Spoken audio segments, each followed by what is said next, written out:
If you've been to Britain, you'll have noticed that British people love to talk about the weather.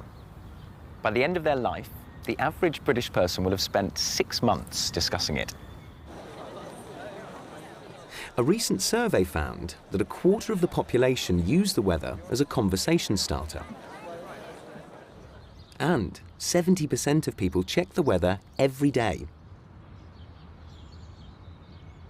Recently, it has become even more popular as a conversation topic. This is because the weather in Britain is becoming more extreme. In 2013, the country had the coldest spring in 50 years, and 2012 was the wettest year since records began. But in reality, this spell of severe weather is nothing compared to the droughts, torrential rain and devastating storms experienced in other parts of the world. Compared to other countries, the British weather is still quite mild. Some people say this is why we love talking about it. The weather is a safe topic of conversation, perfect for the famously reserved British. But whatever the reason, one thing is certain. This national obsession with weather shapes our everyday lives and has had a huge social impact, influencing the country's economy and its politics.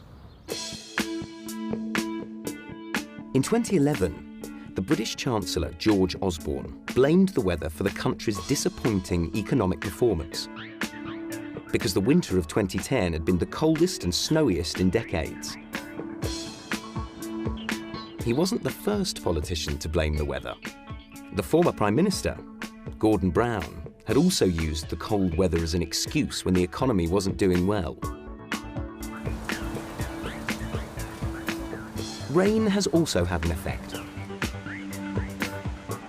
In 2012, heavy rain contributed to the very slow growth of the British economy.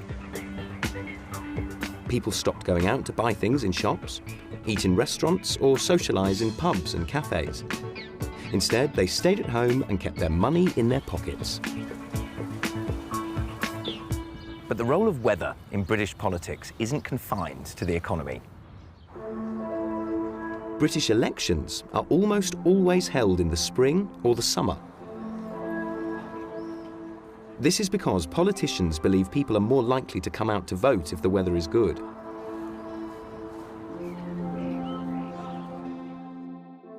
Some experts say that the weather is why the UK has never had a revolution.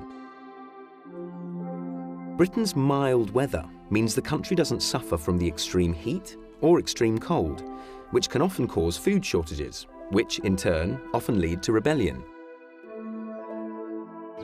The British weather has also shaped British culture, and it's a constant theme in both literature and art. Many of the great British artists, such as Turner and Constable, found inspiration in Britain's weather. It appears in many famous British plays, books and poems, and features heavily in the work of the country's most famous writer, William Shakespeare. In fact, the weather has even had a huge impact on our language, and there are lots of weather idioms in English.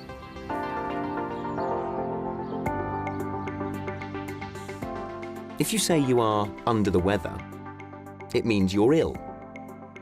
And if you're snowed under, you're busy.